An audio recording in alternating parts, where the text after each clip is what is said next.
আমার একটা প্রশ্ন ছিল বাবার কাছে আর কি, বাবা, যে মনকে উন্নত করার জন্য একমাত্র ওয়ে কি শুধু মেডিটেশন, না আর কোনো বাহ, ওয়ে খুব আছে সুন্দর, আর কি? খুব সুন্দর, খুব সুন্দর। ধন্যবাদ কলার। ওকে। হ্যাঁ বাবা, খুব খুব খুব সুন্দর প্রশ্নটা হলো। আমরা কেবল মেডিটেশনের উপরই কথা বলছি, আমরা কেবল মাইন্ডফুলনেসকে নিয়েই কথা বলছি। আসলে মেডিটেশন, মাইন্ডফুলনেস, এই সব জিনিসগুলো একটা মনের অবস্থার কথা, কিন্তু কিন্তু ওই অবস্থাটা যদি ওর যেটা আমাদের ডেস্টিনেশন হয়, ওই জায়গাটা যদি আমাদের পৌঁছানোর জায়গা হয়, কোন জায়গায় পৌঁছাবো? একটা meditative state of mind. What is meditative state of mind? একটা ধ্যানের অবস্থা। ধ্যানের অবস্থাটা কিরকম হয়? ধ্যানের অবস্থাতে মনের একটা একাগ্র ভূমিকতা আসে, মানে মনটা তখন একাগ্র হয়ে যায়, শান্ত হয়ে যায়, একদম নিষ্পন্দের মতন হয়ে যায়। সেই সাইলেন্সটা তার সমস্ত শরীরের কোষ কোষ কোষ কোষকে, সব টক্সিনস গুলোকে বার করে দেবার ক্ষমতা রাখে। কখন? যখন কেউ এই মেডিটেশন প্র্যাকটিসটা করতে করতে দিনের পর দিন, মাসের পর মাস এই প্র্যাকটিস করতে করতে সে যখন করে, আস্তে আস্তে তার ভেতরের একটা ক্রিয়া শুরু হয়ে যায়। তার সমস্ত এনার্জেটিক ইমব্যালেন্সেস গুলো, ইমোশনাল ইমব্যালেন্সেস গুলো, ভেতরে ভেতরে যেখানে যেখানে তার ডিরাইলমেন্টস আছে, সেগুলো সমস্ত অ্যালাইন হতে আরম্ভ করে। এটা একটা ন্যাচারাল প্রসেস। তাই জন্য বিশ্ব জুড়ে এত রিসার্চ করে সব জায়গায় তারা দেখতে পাচ্ছে যে আজকের এই স্ট্রেসফুল লাইফ থেকে যদি আমরা একটু সুস্থ মানসিক এবং শারীরিক জীবনযাপন করতে চাই, তাহলে আমাদের ধ্যানের পথ নিতেই হবে। কিন্তু আমার কথা হচ্ছে, ধ্যানটা তো অবস্থা। তাহলে আমাদের যেটা প্রশ্ন ছিল, সেই প্রশ্নের উত্তর আমি দিচ্ছি। তুমি যদি কেবল একটা মন্ত্রকে নিয়ে তুমি সেটাকেই যেতে ইনক্যান্টেশন বা চ্যান্টিং করতে থাকো, সেই মন্ত্রটাকে নিয়ে তুমি বারবার করছো। কিন্তু তুমি যদি মেকানিক্যালি, যেমন একটা প্যারটকে যদি আমি শিখিয়ে দিই রাম রাম রাম বল, ও কিন্তু রাম রাম রাম রাম বলতে থাকে। তো ওইখানে আমার কথা হচ্ছে যে, এই যেমন উনি জিজ্ঞাসা করছিলেন যে খালি মেডিটেশন বা মাইন্ডফুলনেস কি পথ? যে না। কেন না এবং হ্যাঁ? না কেন? যে মেডিটেশনটা হচ্ছে, যে কোনো পথেই তুমি চলো না কেন, আলটিমেটলি তোমাকে মনটাকে একাগ্র ভূমিকে নিয়ে যেতেই হবে। Yes or no? ইয়েস। মনের ইমপিওর স্টেটটা কি? মনের ইমপিওর স্টেটটা কি? মনের অশুদ্ধ অবস্থাটা কি? আগে আমরা সেটা বুঝি। মনের অশুদ্ধ অবস্থা, মনের অপবিত্র অবস্থাটা হচ্ছে দুঃখ, ব্যথা, বেদনা আর যাতনা, সাফারিং। এটা হচ্ছে মনের অশুদ্ধ অবস্থা। মানে আমরা যতদিন আমাদের মনটার মধ্যে অশুদ্ধতা আছে, এটা অনেকটা কেউ যেন একটা এক গ্লাস জল তোমাকে খেতে দিলাম, ওই জল নিয়ে বসেছো, কি পরিষ্কার জলটা, আমি তোমার একটা নোংরা জল দিই, তোমার কেমন লাগবে খেতে? আমাদের শরীরের কোষে কোষের মধ্যে 70% ওয়াটার।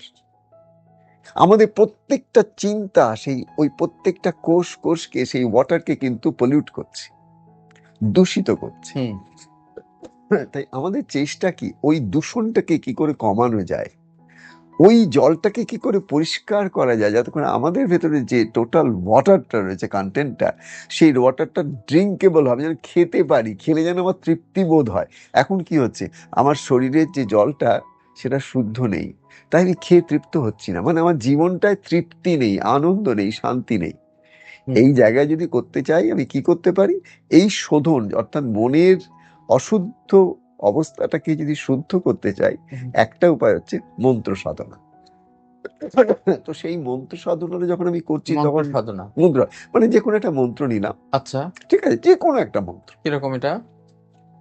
এখন এটা কি জেনারেল হতে পারে, যে মন্ত্র আমার তো কথা হচ্ছে, একটা ধরো specific আমাদের হয়ে যায়? আমাদের আমাদের যারা একটু হিন্দু ট্রেডিশনে যারা আমরা আছি, আমাদের কাছে কি আছে, যারা অতীতের যারা বড় বড় ঋষি মনীষী এসেছেন, তারা কিছু কিছু ওই ইউনিভার্স থেকে, তারা যখন গভীর ধ্যানে মগ্ন সমাধিতে যখন থাকেন, তখন তাদের কাছে কিছু কিছু সিক্রেট সাউন্ডস এসছে। আচ্ছা, এটা হচ্ছে মন্ত্রের উৎস। আমি বলছি, from wire did we get দি মন্ত্রাস? কোত্থেকে আমরা মন্ত্রগুলো পেলাম, যে মন্ত্রগুলো গুরুরা এসে ঘরে ঘরে দেন? এই মন্ত্রের উৎস কোথায়? এগুলো সমস্ত বড় বড় ঋষিরা অত্যন্ত প্রাচীনকালে, বৈদিক যুগে, এনারা সেই গভীর ধ্যান সমাধির অবস্থাতে, ওনারা ইউনিভার্স তাদের কাছে কিছু কিছু এই জাতীয় কিছু কিছু শব্দ দিয়েছেন, যে শব্দগুলোর মধ্যে ইমপ্রেগনেটেড আছে power to do what? Cleans our body mind. আমাদের মন, বুদ্ধি, চিত্ত, অহংকারকে শুদ্ধিকরণের শক্তি ওই বীজের মধ্যে যেমন একটা গাছ থাকে, ঠিক মন্ত্রের মধ্যে, নামের মধ্যে, বীজ মন্ত্রের মধ্যে বা নামের মধ্যে ওই একই শক্তি নিহিত রয়েছে, ঢোকানো আছে। এবার ওইটাই বীজ বলো বা ওই নাম বলো, যেটাই তোমার কাছে এলো, ওটা তুমি যত বারবার বারবার মন প্রাণ দিয়ে ওটাকে ভসতে থাকো, জপতে থাকো আস্তে আস্তে করে, এবং ওই অর্থে কানেক্ট করতে থাকো। কানেক্ট করছো কার কাছে? তার উৎসের সঙ্গে কানেক্ট করছো।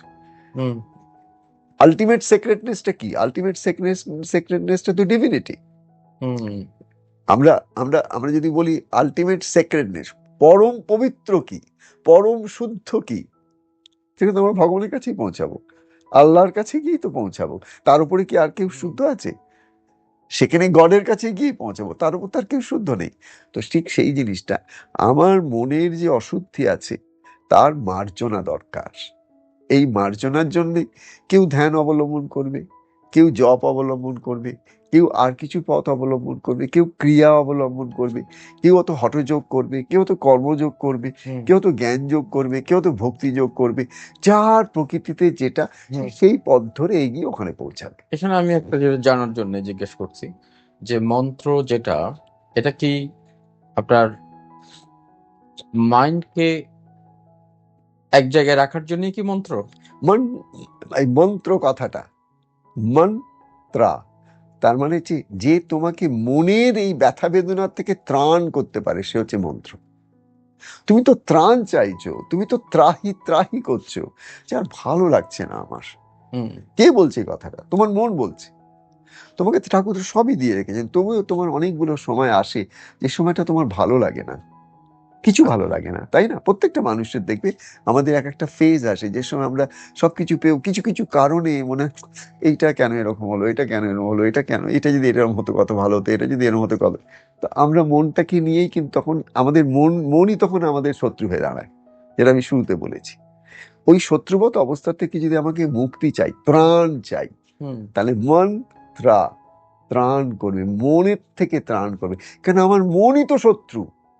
আমি ভাবছি যে আর কেউ আমার বাইরে শত্রু আছে, বাইরে কেউ শত্রু নেই। তোমাকে আমি একটা নিজের গালাগাল, থেকে দেখো ছোট্ট একটা উদাহরণ দিচ্ছি, তোমাকে আমি একটা গালাগাল দিতে পারি, হুম তুমি সেই গালাগালটা গায়ে মাখতেও পারো, নাও মাখতে পারো। তুমি ভাবতে পারো এটা আর কাউকে দিচ্ছে, এক কান দিয়ে শুনলাম আর এক কান দিয়ে তোমার গায়ে কি লাগবে তখন? তোমার কি মনে হবে যে আমাকে কেন বললো? এই প্রশ্ন তোমার আসবে? আসবে না। আমি যদি একটা ছোট্ট জিনিস, একটা ফুল দিয়ে তোমাকে দিই, তুমি বলে না আমি নেবো না, থ্যাংক ইউ।